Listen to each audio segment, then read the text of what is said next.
नमस्कार दोस्तों, स्वागत है आपके अपने YouTube चैनल विकास स्टडी बांका में। दोस्तों, हम लोग आरपीएफ कांस्टेबल का प्रैक्टिस सेट देख रहे थे, जो कि क्वेश्चन बैंक है, जिसमें टोटल कुल 26 सेट दिए गए, जिसमें 10 सेट आरपीएफ सब इंस्पेक्टर का और 16 सेट आरपीएफ कांस्टेबल का। हमने इसमें आरपीएफ सब इंस्पेक्टर का 10 सेट का सोल्यूशन करवा दिए हैं। अगर आप लोग नहीं देखे हैं तो इस चैनल के प्लेलिस्ट में जाके देख सकते हैं।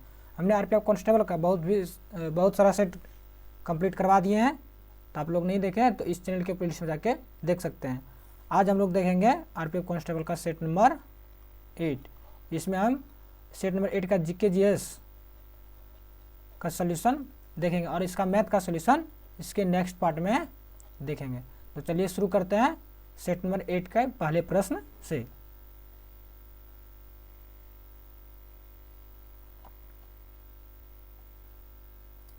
पहला प्रश्न है कि भारतीय राष्ट्रीय कांग्रेस के पहले अधिवेशन के अध्यक्ष कौन थे। तो भारतीय राष्ट्रीय कांग्रेस के जो पहले अधिवेशन के जो अध्यक्ष थे वह थे WC बनर्जी, यानी WC ऑप्शन नंबर 20 का राइट आंसर हो जाएगा। अगर पूछा जाए कि भारतीय राष्ट्रीय कांग्रेस की स्थापना कब हुई थी, तो इसकी स्थापना 1885 में हुई थी। अगर पूछा जाए कि भारतीय राष्ट्रीय कांग्रेस के प्रथम महिला अध्यक्ष कौन थे, तो प्रथम महिला अध्यक्ष एनी बेसेंट थे, एनी बेसेंट। और प्रथम भारतीय महिला अध्यक्ष पूछा जाए तो सरोजनी नायडू थी प्रथम भारतीय महिला राष्ट्रीय कांग्रेस के अधिवेशन के अध्यक्ष। अगला क्वेश्चन क्या है कि फ्लैग रेट हाउस निम्नलिखित में से किस खेल से संबंधित है। तो यह जो सब संबंधित है वह बास्केटबॉल से संबंधित है, यानी ऑप्शन नंबर 20 का राइट आंसर हो जाएगा। अगला प्रश्न है संस्कृत पुस्तक जम्बावती कल्याणम के लेखक निम्न में से कौन थे। तो जम्बावती जो कल्याणम के जो लेखक हैं वह है कृष्णदेव राय, यानी ऑप्शन नंबर सी इसका राइट आंसर हो जाएगा। अगला प्रश्न है दीन ए इलाही नामक नया धर्म किसने चलाया था। तो जो दीन ए इलाही नामक जो धर्म चलाया था वह अकबर ने चलाया था, ऑप्शन नंबर 20 का राइट आंसर हो जाएगा। अगला प्रश्न है कि भारत के मुख्य चुनाव आयुक्त की नियुक्ति कौन करता है।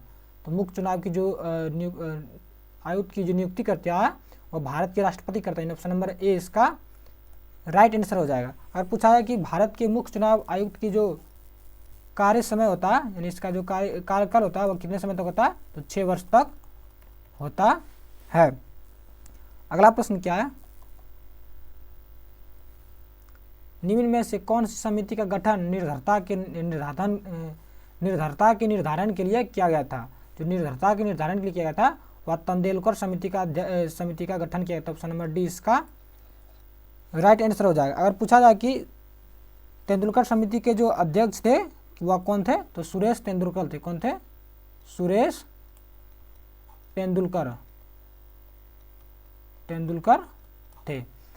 अगला प्रश्न क्या है कि मानव कोशिका में न्यूक्लिक में डैश गुणसूत्र पाए जाते हैं। जो टोटल गुणसूत्र पाए जाते हैं वह 23 गुणसूत्र पाए जाते हैं, 23 जोड़े गुणसूत्र पाए जाते हैं, ऑप्शन नंबर ए इसका राइट आंसर हो जाएगा। अगला प्रश्न क्या है निम्नलिखित में से भारत के किस राज्य में मरुस्थली और बांगर मैदान पाए जाते हैं। तो वह पाए जाते हैं राजस्थान में, यानी ऑप्शन नंबर सी इसका राइट आंसर हो जाएगा। अगला प्रश्न क्या है निम्नलिखित में से कौन सी भाषा सभी यूरोपीय भाषाओं की जननी है। तो जो है वह संस्कृत भाषा यूरोपीय भाषाओं की जननी है, ऑप्शन नंबर सी इसका राइट आंसर हो जाएगा। अगला प्रश्न क्या है कि स्पेशल ओलंपिक्स में भाग लेने के लिए निर्धारित न्यूनतम आयु कितनी है। तो जो न्यूनतम आयु है वो 8 वर्ष है, ऑप्शन नंबर सी इसका राइट आंसर हो जाएगा। अगला प्रश्न क्या है कि बैंकों को भेजी गई राशि और न्यायिक जमा जैसे बचत संविधान के किस वित्तीय प्रावधान के तहत आते हैं। तो वो जो आते हैं भारत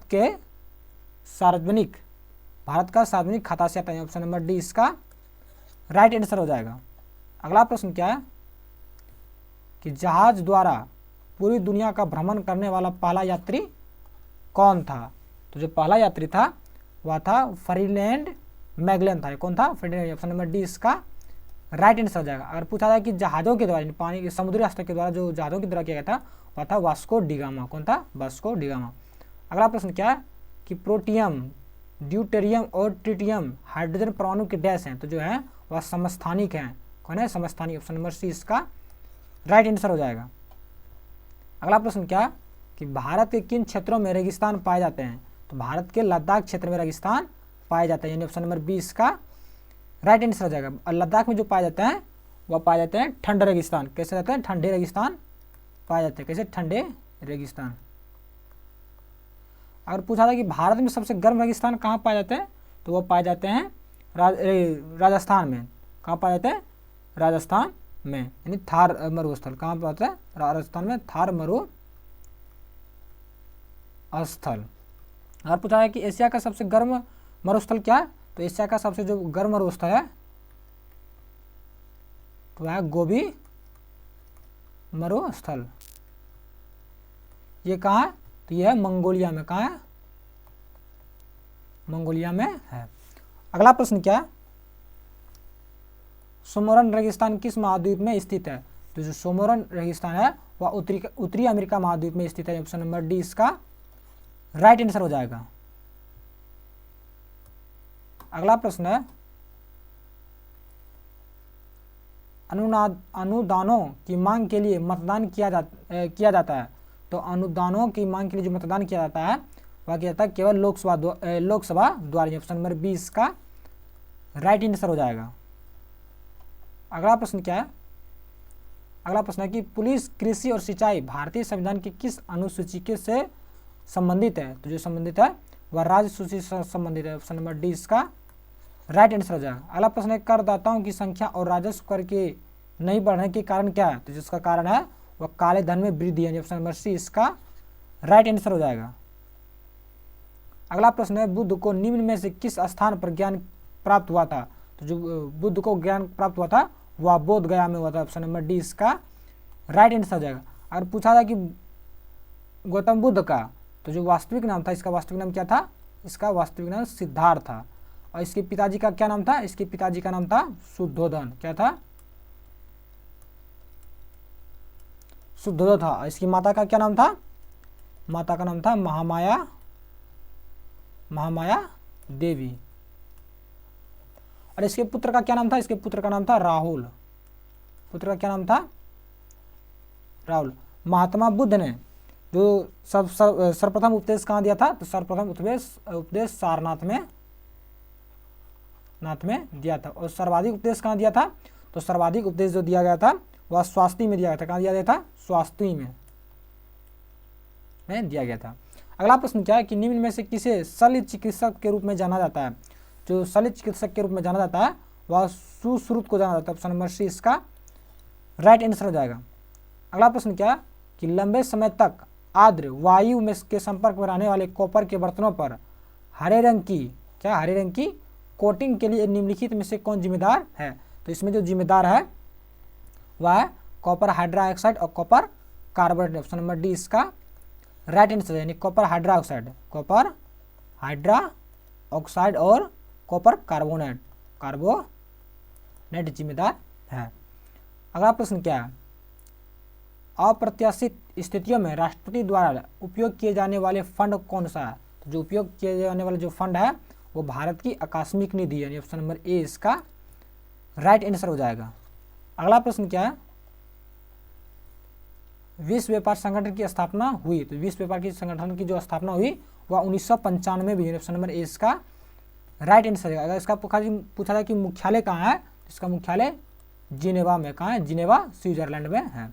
अगला प्रश्न है कि सर्वोच्च न्यायालय की स्थापना और संगठन से संबंधित प्रावधान भारतीय संविधान के किस अनुच्छेद के अंतर्गत आते हैं? तो जो आते हैं वह अनुच्छेद 124 के अंतर्गत आते हैं। ऑप्शन नंबर ए इसका राइट आंसर हो जाएगा। अगर पूछा कि सर्वोच्च न्यायालय की स्थापना कब की थी, तो इसकी स्थापना 1950 में की गई थी। और पूछा कि सर्वोच्च न्यायालय के जो मुख्य न्यायाधीश की जो नियुक्ति होती है, तो कौन करता है? वह करता है राष्ट्रपति। कौन करता है? राष्ट्रपति करता है। अगला प्रश्न क्या है, एक स्वायत्त निकाय के रूप में भारतीय संसद समूह का गठन किस वर्ष किया गया था? भारतीय संसद समूह का गठन जो किस वर्ष किया गया था? वह किया गया था 1949 में। ऑप्शन नंबर सी इसका राइट आंसर हो जाएगा। अगला प्रश्न क्या है, एपीजुटिका जिसे पैरों और मुंह का रोग कहा जाता है डैश के कारण होता है? जो ये रोग होता है वायरस के कारण होता है। ऑप्शन नंबर ए इसका राइट आंसर हो जाएगा। अगला प्रश्न क्या है कि रेल बजट को आम बजट से अलग किस समिति की सिफारिश के आधार पर किया गया था? तो जो किया गया था वह एकवर्ष समिति के आधार पर किया गया था। ऑप्शन नंबर सी इसका राइट आंसर हो जाएगा। अगला प्रश्न क्या है कि भारत रिजर्व बैंक द्वारा निर्धारित वरीयताओं में शामिल नहीं है, जिसमें शामिल है वह सूचना प्रौद्योगिक शामिल है। ऑप्शन नंबर डी इसका राइट आंसर हो जाएगा। Option number D.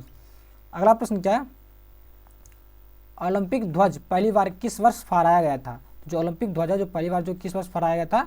ये जो फहराया गया था 1920 में। ऑप्शन नंबर सी इसका राइट आंसर हो जाएगा। अगला प्रश्न है कि किस कांग्रेस अधिवेशन में गांधी इरविन समझौता का समर्थन किया गया था? तो वो किया गया था कराची कांग्रेस अधिवेशन में गांधी इरविन समझौता को समर्थन किया था। ऑप्शन नंबर सी इसका राइट आंसर हो जाएगा। अगला प्रश्न क्या है कि बौद्ध धर्म में अभ्य मुद्रा का क्या अर्थ है? तो जो अभ्य मुद्रा का अर्थ है वह निर्भीकता है। ऑप्शन नंबर बी इसका राइट आंसर हो जाएगा। बौद्ध धर्म के संस्थापक कौन है? तो बौद्ध धर्म के संस्थापक गौतम बुद्ध को कहा जाता है। गौतम बुद्ध को कहा जाता है। इसके बचपन का नाम क्या था? इसके बचपन का नाम सिद्धार्थ था। क्या था? सिद्धार्थ। और इसके पिताजी का नाम क्या था? इसके पिताजी का नाम शुद्धोधन था। और इसकी माता का नाम क्या था? महामाया देवी। महामाया देवी। और एवं इसके पुत्र का क्या नाम था? इसके पुत्र का नाम राहुल था। क्या था? राहुल। अब पूछा कि गौतम बुद्ध का जो जन्म हुआ था वह 563 ईसा पूर्व में हुआ था नेपाल के लुम्बिनी में, और इसकी जो मृत्यु हुई थी वह 483 ईसा पूर्व में हुई थी। अगला प्रश्न क्या है कि अर्धसूत्री विभाजन में एक जनन कोशिका डैश संतति कोशिका में विभाजित होती है? तो जो विभाजित है वह 4 संतति कोशिका में विभाजित होती है। ऑप्शन नंबर डी इसका राइट आंसर हो जाएगा। अगला प्रश्न है कि गुरुत्वाकर्षण का सार्वभौमिक सिद्धांत किसने दिया था? तो जो गुरुत्वाकर्षण का सार्वभौमिक सिद्धांत दिया था वह आइजैक न्यूटन ने दिया था। ऑप्शन नंबर डी इसका राइट आंसर हो जाएगा। अगला प्रश्न क्या है कि क्रीम से मक्खन अलग करने के लिए किस विधि का प्रयोग किया जाता है? तो जो किया जाता है वह अपकेंद्रीकरण विधि का प्रयोग किया जाता है। ऑप्शन नंबर ए इसका राइट आंसर हो जाएगा। अगला प्रश्न क्या है कि स्पीकर और डिप्टी स्पीकर के कार्यालयों की स्थापना निम्नलिखित में से किस अधिनियम के तहत की गई?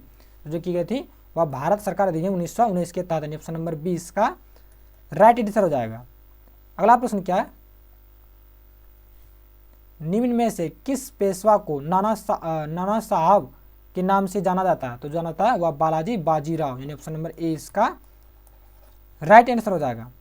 अगला प्रश्न क्या है कि निम्न में से सरकार को नियंत्रित करने के लिए जब साधारण नियमों का भी पालन नहीं करता है तो विपक्ष के सदस्यों द्वारा कौन सी असाधारण युक्ति का प्रयोग किया जाता है? तो जो किया जाता है पॉइंट ऑफ ऑर्डर का, यानी ऑप्शन नंबर ए इसका राइट आंसर हो जाएगा।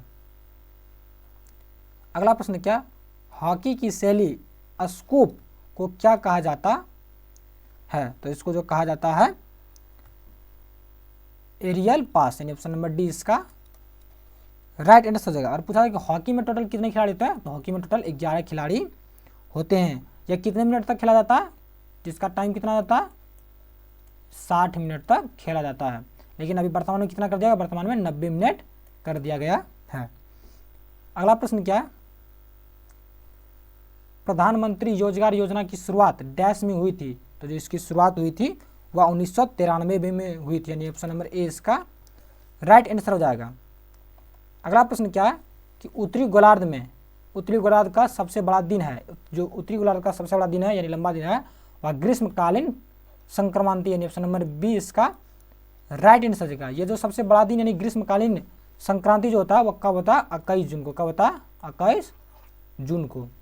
अगला प्रश्न क्या है, डैश से अधिक के जलग्रहण क्षेत्र वाली नदियां वेसिनों को बड़ी नदी वेसिनों के रूप में जाना जाता है। तो कितना जानता है? 2000 वर्ग किलोमीटर, यानी ऑप्शन नंबर बी इसका राइट आंसर हो जाएगा।